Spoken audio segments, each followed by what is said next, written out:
미인 박명, 왜 이런 말이 생겨났을까? 안녕하세요.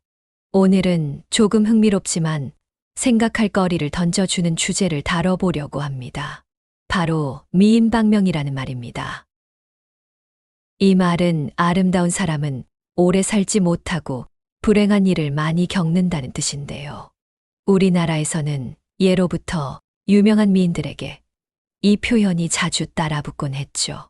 그들이 세상을 떠난 시점이 너무 이르거나 파란만장한 삶을 살았다는 이유 때문입니다. 여기서 문득 궁금해집니다. 왜 사람들은 아름다움과 비극을 이렇게 자주 연결시키는 걸까요? 단순한 우연일까요? 아니면 그 안에 우리가 미처 깨닫지 못한 뭔가 숨겨진 이유가 있는 걸까요? 사실 이런 생각은 우리나라에만 있는 게 아닙니다. 서양에서도 동양에서도 아름다운 사람은 불행하다는 비슷한 속설들이 오래전부터 전해 내려오고 있습니다. 예를 들면 그리스 신화 속 헬레네나 중국 역사 속 초선 같은 인물들이 있죠. 그들은 모두 아름다움 때문에 주목받았지만 결국 비극적인 운명을 맞이했습니다. 그렇다면 이 속설들은 그저 옛날 사람들의 미신일까요? 아니면 아름다움 자체가 현대를 살아가는 우리에게도 여전히 무거운 짐으로 작용하는 걸까요? 오늘 영상에서는 전 세계 곳곳에서 전해 내려오는 미인 박명과 그와 비슷한 속설들을 살펴보면서 그 속에 담긴 의미를 함께 생각해 보려고 합니다. 영상을 끝까지 보시면서 여러분도 스스로에게 한번 질문해 보세요. 진정한 아름다움이란 과연 무엇일까? 라고요. 그럼 지금부터 시작합니다. 여러분은 혹시 이런 말 들어보셨나요? 아름다움은 축복이면서 동시에 저주다. 이 말은 고대 그리스 철학자 소크라테스의 말을 변형한 표현인데요.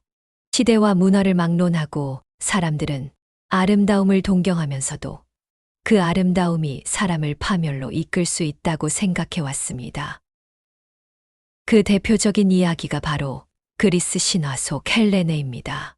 헬레네는 세상에서 가장 아름다운 여인으로 불렸죠. 하지만 그 아름다움 때문에 트로이 전쟁이 발발하게 됩니다. 수많은 군인이 죽고 나라는 폐허가 되었죠. 결국 그녀는 사랑받기보다는 미움과 비난의 대상이 되었습니다. 철학자 플라톤은 아름다움은 눈에 보이는 진리라고 했지만 그 진리를 견디는 건 결코 쉬운 일이 아니었던 거죠. 또 다른 그리스 신화 속 인물인 아프로디테 역시 마찬가지입니다. 그녀는 미와 사랑의 여신이지만 신들이 질투하고 인간들이 집착하는 대상이기도 했습니다. 아프로디테가 사랑한 많은 이들은 결국 불행한 운명을 맞이했습니다. 이는 사랑받는다는 것과 소유된다는 것은 다르다는 점을 보여주는 이야기이기도 하죠. 그렇다면 이러한 미인 박명의 서사는 단지 신화 속에만 존재할까요? 그렇지 않습니다. 유럽 문학의 거장 셰익스피어의 비극 로미오와 줄리엣을 떠올려 보세요. 줄리엣은 아름다움의 상징이었지만 그녀의 사랑은 결국 죽음으로 끝나죠. 셰익스피어는 극 중에서 이렇게 말합니다. 그녀의 아름다움은 별처럼 빛나지만 그 빛은 너무 짧게 머무는 법이다. 이 대사는 아름다움과 비극이 얼마나 자주 맞닿아 있는지를 상징적으로 보여줍니다. 그리고 이 비극적인 서사는 현대에 이르러서도 반복됩니다. 헐리우드의 아이콘 마릴린 먼로를 떠올리지 않을 수 없죠. 그녀는 당대 최고의 스타였습니다.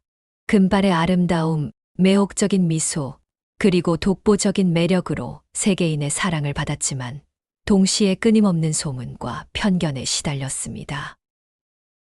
나는 모든 사람이 사랑하는 여자가 되고 싶었다. 하지만 결국 누구도 나를 진정으로 이해하지 못했다. 그녀가 남긴 이 말은 단순한 아름다움이 행복을 보장하지 않는다는 점을 잘 보여줍니다. 사람들은 그녀를 사랑했지만 정작 그녀 자신은 깊은 외로움 속에 살아갔죠. 결국 그녀는 36이라는 젊은 나이에 세상을 떠나고 맙니다. 마릴린 먼로의 삶은 니체의 말을 떠올리게 합니다. 모든 위대한 것은 동시에 위험하다. 아름다움이라는 위대한 재능도 예외는 아니었던 겁니다. 그리스 신화에서 헐리우드 스타까지 동서양을 막론하고 우리는 왜 아름다움과 비극을 이렇게 자주 연결시키는 걸까요? 그것은 어쩌면 사람들의 욕망 때문일지도 모릅니다. 아름다움을 보고 소유하고 싶어 하면서도 그 아름다움이 자신을 넘어서는 순간 우리는 그 대상을 두려워하거나 파괴하려 하죠. 그러나 진정한 아름다움은 단순히 외적인 것이 아니라 그 속에 담긴 이야기와 깊이에서 나옵니다. 결국 중요한 것은 그 아름다움을 우리가 어떻게 대하느냐가 아닐까요? 여러분은 아름다움이 죄가 될 수 있다고 생각하시나요? 놀랍게 들릴 수 있겠지만 동양 역사 속에서는 아름다움 때문에 비극적인 운명을 맞이한 많은 여인들이 있었습니다. 이들은 사랑받는 동시에 질투받고 때로는 정치적 음모의 희생양이 되기도 했죠. 중국의 고사에서 가장 대표적인 사례로 흔히 사대 미인을 꼽습니다. 그 중에서도 초선과 양귀비의 이야기는 미인방명의 전형적인 예입니다. 먼저 초선을 살펴볼까요? 초선은 삼국지 시대에 등장하는 인물로 그 미모로 인해 동탁과 여포라는 두 권력자를 혼란에 빠뜨린 여인입니다. 그녀의 아름다움은 나라를 구하기 위해 이용되었고 결국 초선 자신은 사라진 역사 속 이름으로 남았죠. 양귀비는 어떨까요? 그녀는 당나라 현종이 가장 사랑한 여인이었지만 그 사랑이 너무 커서 정치적으로도 큰 문제를 일으켰습니다. 결국 반란이 일어났고 양귀비는 비극적인 최후를 맞이하게 됩니다. 중국 속담에 나라를 기울이는 미인이라는 말이 있을 정도로 그녀의 이야기는 미모가 국가를 위태롭게 만든다는 속설을 강화시켰습니다. 이제 일본으로 가볼까요? 일본 문학의 걸작인 겐지 이야기에도 비슷한 서사가 등장합니다. 겐지의 삶에는 수많은 아름다운 여인들이 등장하는데 이들은 모두 사랑을 받으면서도 각자의 고통을 안고 살아갑니다. 그중 한 여인은 겐지의 사랑을 받기 위해 너무나 애를 쓰다 결국 질병에 걸려 죽음을 맞이하죠. 이 작품은 미모와 사랑이 얼마나 불안정한 행복인지, 그리고 그 사랑이 결국 비극으로 이어질 수 있다는 점을 보여줍니다. 일본의 철학자 니시다 기타로는 이렇게 말했습니다. 진정한 아름다움은 그 자체로 완전하지 않다. 언제나 불완전함과 고통을 품고 있다. 겐지 이야기 속 여인들의 삶은 이 말의 의미를 극명하게 보여줍니다. 그리고 우리나라에도 이와 같은 미인방명의 이야기가 존재합니다. 황진이는 조선시대 최고의 기녀로 뛰어난 미모뿐만 아니라 탁월한 재능으로도 이름을 남긴 인물입니다. 하지만 그녀의 삶은 결코 평탄하지 않았습니다. 사랑했던 사람들의 이른 죽음, 사회적 편견 속에서 그녀가 겪어야 했던 외로움이 그녀의 시와 삶 속에 고스란히 담겨 있죠.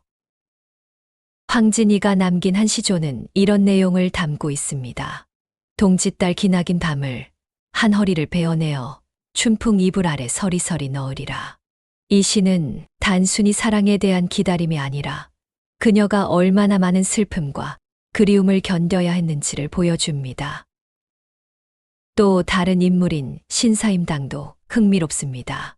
그녀는 현모양처의 상징으로 미화되었지만 정작 그녀의 예술적 재능과 개성은 그 당시 제대로 평가받지 못했습니다. 많은 연구자들은 그녀가 오히려 그 시대에 갇혀 억압된 삶을 살았다고 말하죠. 동양의 미인들은 단순히 아름답다는 이유로 불행한 운명을 맞이했습니다. 중국 속담에 붉은 꽃은 오래 피지 않는다는 말이 있습니다. 이는 아름다움이 오래 지속되지 않으며 그 뒤에는 종종 슬픔이 따른다는 뜻입니다. 그러나 우리는 여기서 중요한 교훈을 얻을 수 있습니다. 단순히 외적인 아름다움에 집착하는 것이 아니라 그 사람의 내면과 삶의 가치에 집중해야 한다는 것입니다. 이 책은 이런 말을 남겼습니다.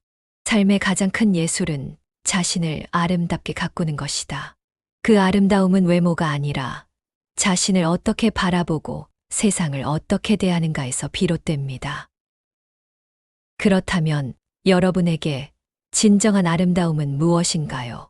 이 질문을 마음에 담으며 다음 이야기를 이어가 보겠습니다.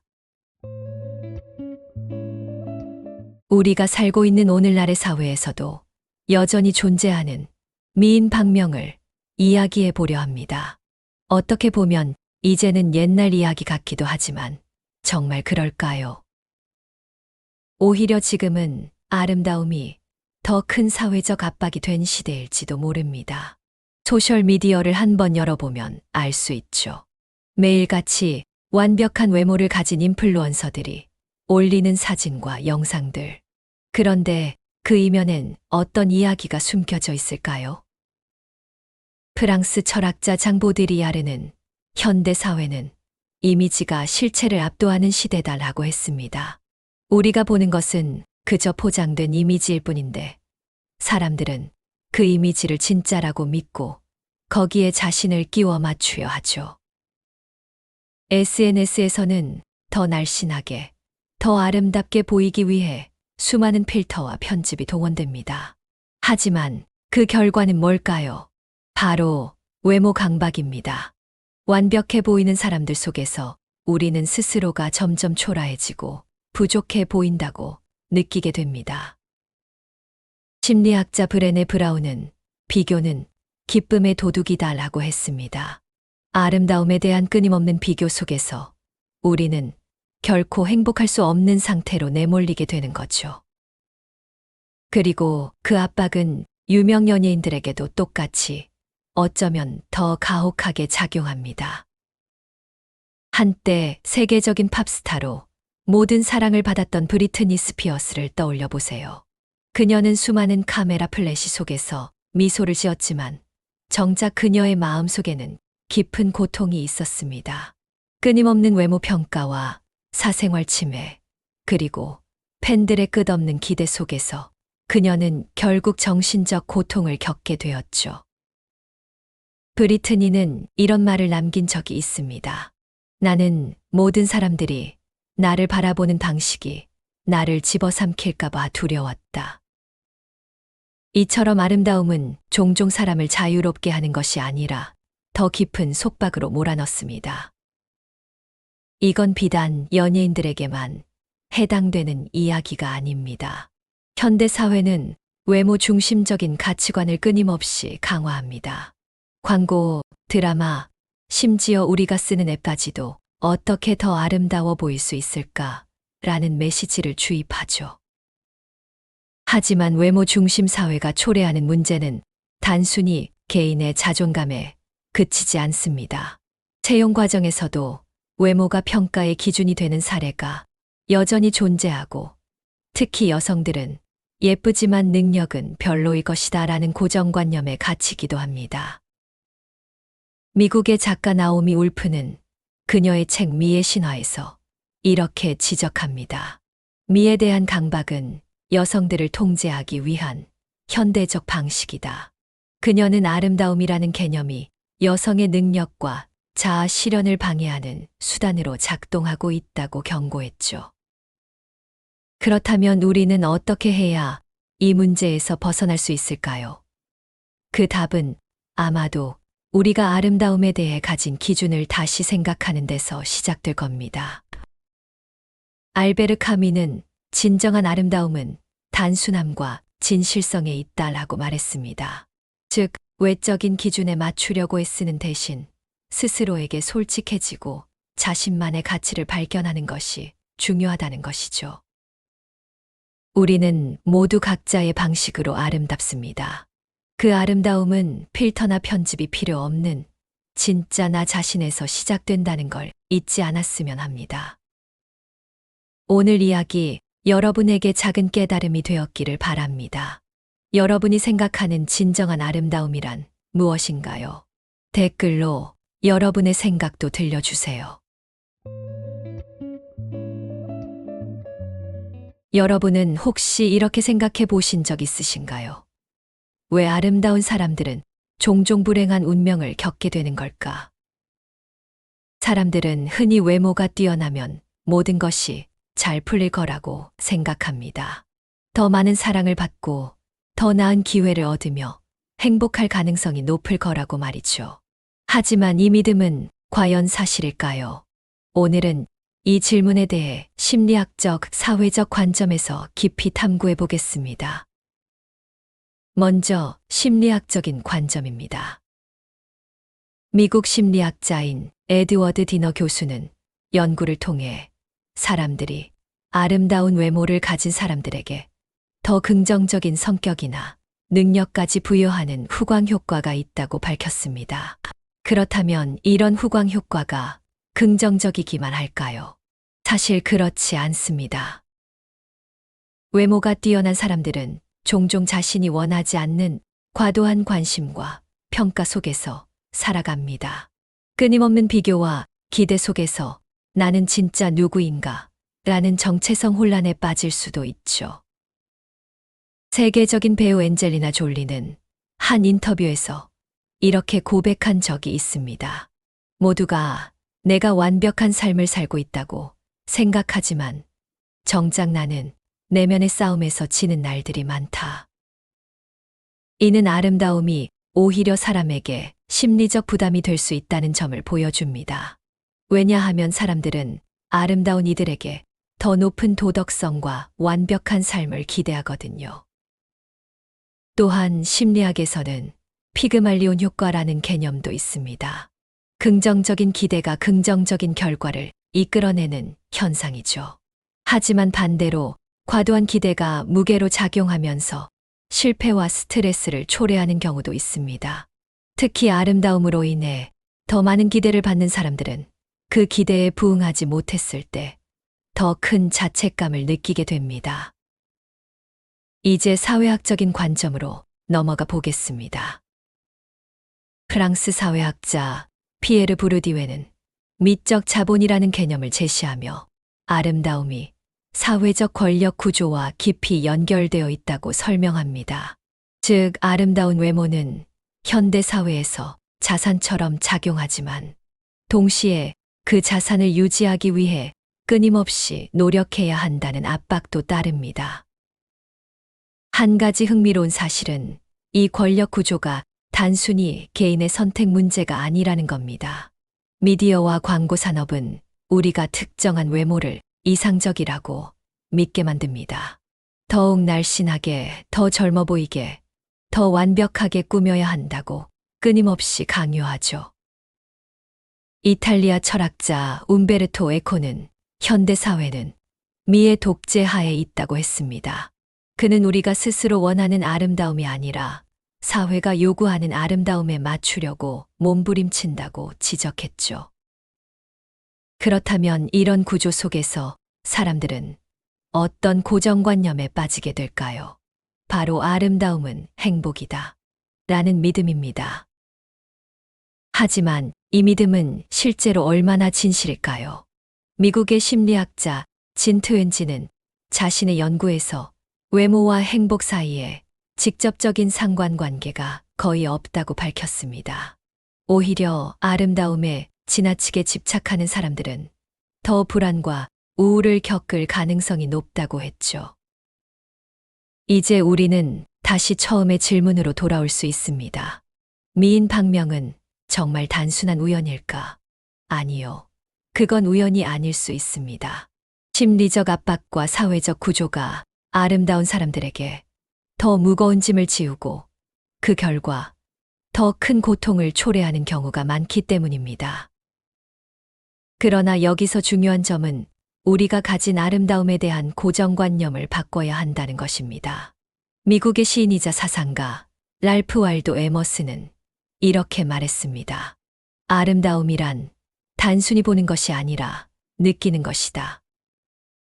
진정한 아름다움은 외모가 아니라 그 사람이 가진 삶의 태도와 내면에서 비롯됩니다. 그리고 우리는 그 아름다움을 발견하는 눈을 가질 때 비로소 진정으로 행복해질 수 있습니다. 여러분은 어떤 아름다움을 추구하고 계신가요?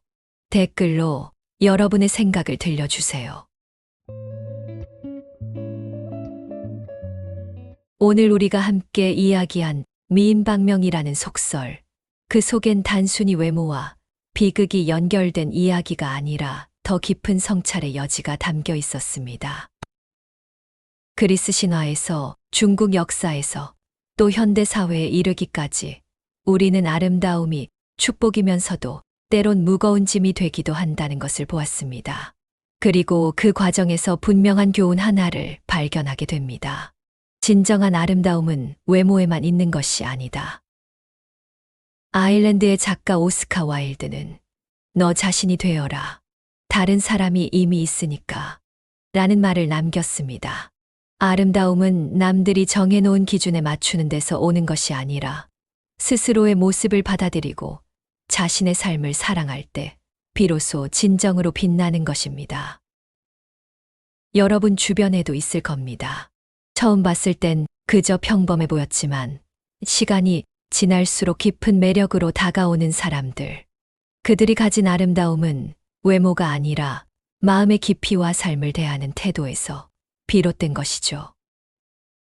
이제 미인방명이란 말이 우리에게 어떤 의미가 될 수 있을까요?